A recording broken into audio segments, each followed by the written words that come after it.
직을 사퇴했습니다. 맞죠? 오늘 특종이네요. 근데 이게 진짜 맥락이 없는 거예요. 그렇죠. 이렇게 뭔가 이 반전 카드를 여러 가지 고민했겠는데 그 중에 첫 번째로 꺼낸 카드가 사퇴인 것 같아요.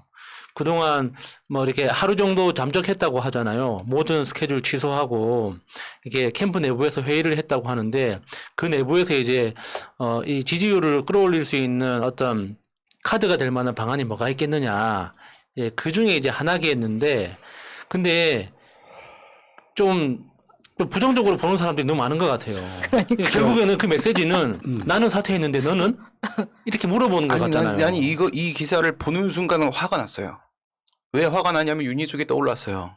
윤희숙에게 우리가 뭐라고 얘기했냐면 네가 뭔데 함부로 의원직을 사퇴하냐. 서초을 주민들 국민들에게 가서 동의를 받아와야 되는 거 아니냐. 우리는 이렇게 비판을 했어요.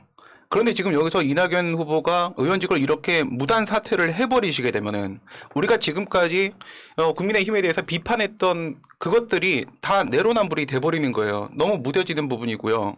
그래서 지금 무슨 생각을 가지고 이렇게 하시는지 저는 이해가 안 되고요.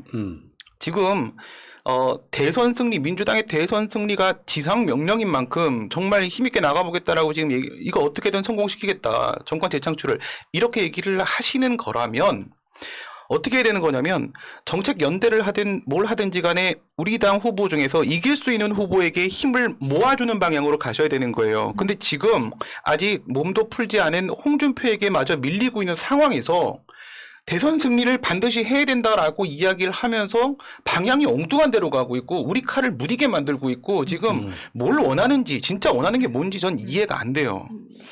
그러니까 이낙연 후보가 사퇴를 한 부분이 일부 추격판이 있죠. 네.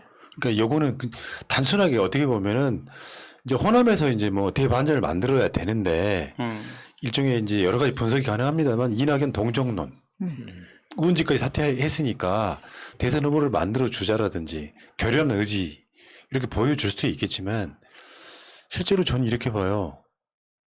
의원직 사퇴가 대선 국면에서 미칠 영향은 사실상 없다고 봅니다. 그렇죠. 왜냐하면 이걸로 뭔가 대세를 바꾸기 너무 힘들다. 그러면은 아까 말씀하신 것처럼 미니 종로 구민들 입장에서는 무책임한 정치인이 될 수 있거든요.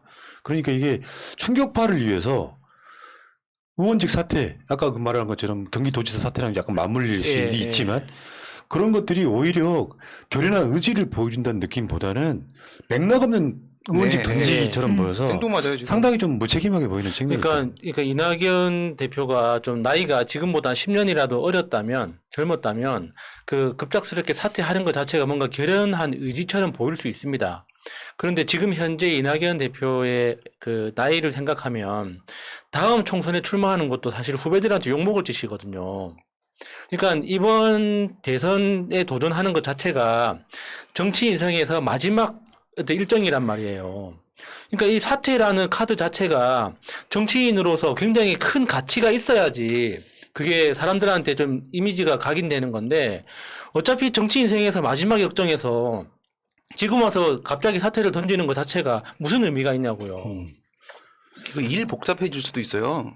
만약에 제가 국민의힘 쪽 소속이라고 한다면요, 저 이거 윤희숙하고 같이 물고 늘어질 거예요. 이낙연하고 윤희숙하고 물고 늘어지면서 제가 윤희숙 당시 사건 때 제가 이런 식으로 얘기를 한 적이 있었을 거예요. 만약에 우리가 윤희숙이를 실제로 의원직 사퇴를 시켜주게 된다면 국회에서 일반 의결 정족수거든요. 과반수의 과반수예요. 그래서 과반수 출석하고 그중에 과반수가 찬성하면은 이제 사퇴를 시켜줄 수 있는데 이거 우리가 만약에 시켜주다가 나중에 거기에 말릴 수 있다 이런 의견들이 많았잖아요. 그래서 의사 정족수만 맞춰주고 우리가 숫자가 많으니까 의사 정족수마다 맞춰주고 본회의 열수만 있게 해준 다음에 그다음에 우리는 다 퇴장해버리고 퇴장 그 안에서 과반수 되면 사퇴시킬 수 있는 거니까 국민의힘 애들만 남은 상태에서 사퇴를 시켜주냐 마냐에 대한 결정은 니들이 해라. 이렇게 되면 우리가 거기에서 안전을 보장받을 수 있거든요. 사실 저는 이렇게 생각을 하는데 그럼 얘네들은 윤희숙이를 용감한 사람 이러면서 내보내주기를 원하고 있어요. 그럼 이걸 가지고 우리한테 트레이드하자고 딜하자고 와가지고 우리도 이낙연 뭐 해줄 테니까 니네도 해줘 이렇게 들어오면 제가 국민의힘이면 이거 진짜 딱 물고 들어갑니다. 그냥. 근데 네. 이걸 뭐 내가 사퇴했으니까 너도 사퇴해. 저는 이것보다는 그렇다면 그 논리라면 본인 사퇴뿐만 아니라 같이 다니는 의원들도 그만 따라다녀야 되는 거예요. 사퇴할 급으로. 왜냐하면 거기 따라다닌다고 지금 민생법안 출석 안 하고 네. 표결 안 하고 네. 그런 것들이 있었기 때문에 이거는 사퇴를 가지고 뭐 또 요구하거나 이럴 수는 없을 것 같고 승부수를 던지는데 너무 늦었다라는 평이 그렇죠. 대부분이라고 그러니까 생각합니다. 승부수가 늦었기도 했거니와 방향성도 좀 틀렸다. 그러니까 의원직 사퇴가 표에 어떤 영향을 주기는 좀 어렵다. 현실적으로는 너무 이렇게 여론이 벌어졌기 때문에 저는 사람이라는 게 심리가 그렇더라고. 이낙연 후보가 더 이상 네거티브 하지 않겠습니다. 전략을 바꾼다고 할 때 미움이 살짝 줄어들더라고요. 그 과정에 실제로 토론도 그렇게 하고 예. 그 과정을 거치면서 거부감부터 줄이는 게 우선이라고 생각하는데 저는 물론 이낙연 캠프에서 할 수 있는 그 특단의 대책이라는 게 사실 이것밖에 없었을 거라는 생각이 드는데 효과는 미지수다 이렇게 일단 보는 근데 거예요. 진짜 효과적인 건 그 소위 말하는 그 똥파리 하고 결별했다는 걸 확실하게 보여주면 됩니다. 그러면 지금이라도 진보 진영에 있는 유튜버들이나 팟캐스트들이 적극적으로 최소한 비난은 하지 않고 많이 응원하고 협조하려고 애를 쓸 거예요. 근데 아직까지 캠프 내부에서 그런 변화 조짐이 있다는 이야기는 안 들려오거든요. 그 부분이 가장 오늘 사퇴 예. 선언에서 우려되는 부분이었거든요. 본인이 그 사람들을 컨트롤할 수 없기 때문에 예. 의원직만 사퇴를 선언했다는 거는 이거 원팀 안 가겠다는 거구나. 저는 그 느낌부터 받았었거든요. 그래서 오히려 이게 지금 차이가 많이 나지만 앞으로 경선을 하면서 이제 차이가 좀 벌어지니까 어떤 생각이 들었냐면 이낙연이 이런 취급을 받을 사람은 아니었는데 좀 아쉽다라는 사람들한테 그런 그렇죠. 느낌을 많이 예, 줬단 말이에요. 예. 감정적으로 예. 아까 말씀하신 것처럼 좀 수그러드는 느낌을 예. 줬었는데 오늘 이런 식으로 나와버리니까 다시 이게 돌아서는 겁니다. 광주에서는 이게 어느 정도 먹힐 수 있을지 모르겠지만 서울은 어떡할 건데요? 당장 종로는 어떡할 건데요? 그러니까 대표적으로 신경민 의원 같은 사람이라도 먼저 그냥 퇴출시키면 뭔가 진짜 변화를 꾀하고 다른 전략을 세우는구나라고 우리가 눈으로 확인할 수 있는 거잖아요. 근데 캠프 인사는 그대로 두고 그러니까. 후보만 앞으로 변하겠습니다. 그런다고 그게 캠프가 변하냐고요. 오케이.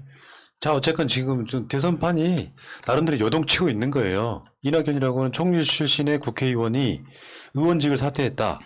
여기 이제 대선 판도에 우리가 보기엔 큰 영향을 못 미친다. 왜냐하면 이게 원인이 아니었거든. 네. 이낙연이 국회의원직을 유지하기 때문에 지지율이 안 올라간 게 아닌데 결연한 의지를 좀 보여주는 거라고 생각이 들고요.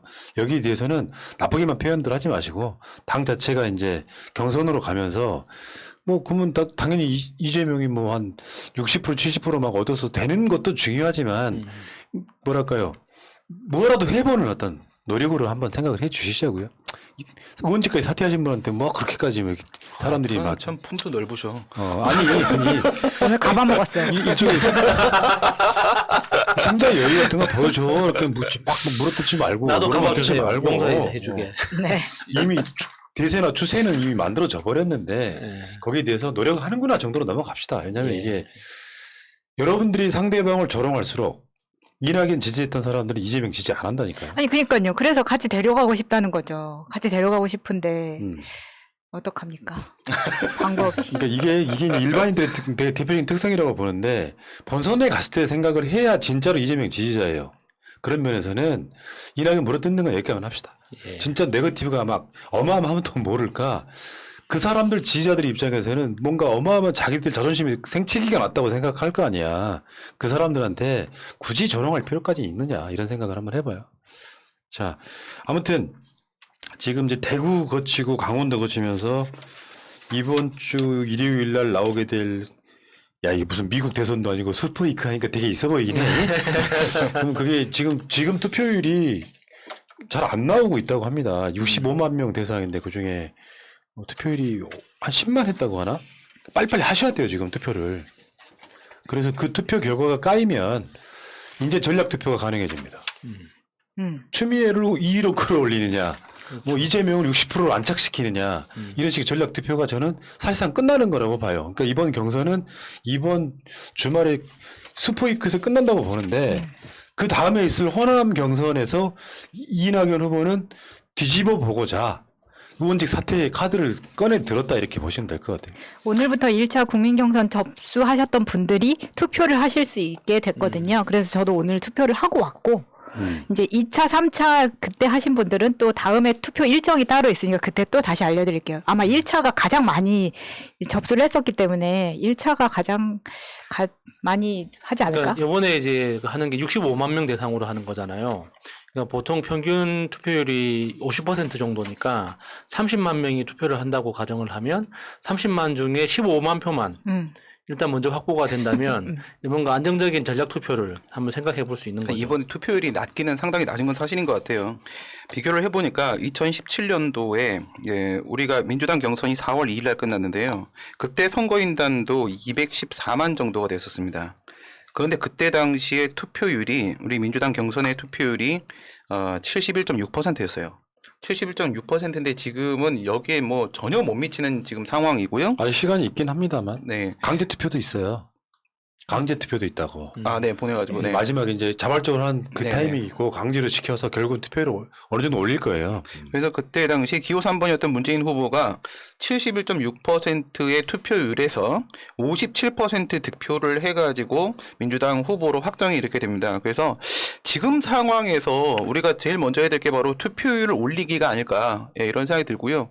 투표율을 올리면서 이재명 후보가 60% 지지율을 득표율을 돌파를 해주게 된다면 그럼 이 대선에 있어서의 이슈들을 민주당이 전부 다 빨아들일 수 있을 거라고 생각이 들고요. 이쪽으로 막 사람들이 집중을 하게 되고 그다음 또 한 가지 우리가 고려해야 될 부분은 지금 바로 이런 식의 그 청부 고발 사건, 이 선거 개입 사건 때문에 다시 뭐가 또 주목을 받고 있죠? 예전에 있었던 검언 유착 사건, 4.15 총선의 검언 유착 사건이 다시 주목을 받게 되고 여기다가 표적 수사 사건까지 이렇게 등장을 하고 있는 상황이니까 이때 추풍이 한번 불어주면 이렇게 되면 우리는 뭐 대선의 모든 이슈를 이 사이즈로도 마찬가지고 내용으로도 마찬가지로 전부 빨아들일 수 있겠다. 지금이 기회다라는 생각이 듭니다. 지금 이제 날씨도 가을이 왔겠다. 추풍이 불면 좋죠. 그러니까 이제 이게 개혁대 보수 이런 느낌에서 개혁대 개혁으로 가면은 민주당 색깔이 확실히 확 드러나는 그런 측면도 있을 거라고 봅니다. 그러니까 투표율이 낮은 이유 중에 하나는요. 이제 막 사람들을 모집하는 측면도 있지만 한쪽 후보자 입장에서 내가 지지하는 사람이 질 것 같아요. 굳이 열심히 투표하겠습니까? 이게 작동하다 보면 밴드웨건 효과, 대세 편승 효과가 심해지는 이유가 이낙연 찍었던 사람이 이재명을 찍어서가 아니라 이낙연 찍는 사람이 투표를 포기하게 되면 퍼센테이지는 더 올라가는 거예요. 그 구조로 써먹을 가능성이 되게 높아요. 현실적으로는. 그런데 지금 이제 의원직 사태가 실제로 이낙연을 지지했던 사람들이 더 투표장에 올 거냐 말 거냐를 결정하겠지만 우리 같은 뭐 나름대로 선수들이 보기에는 전혀 대세 영향을 주지 않는다. 네. 오히려 한쪽에서는 되게 무책임한 어떤 느낌도 주는 게 사실이다. 이렇게 한번 분석을 한번 해보겠습니다. 자, 이 얘기는 여기까지.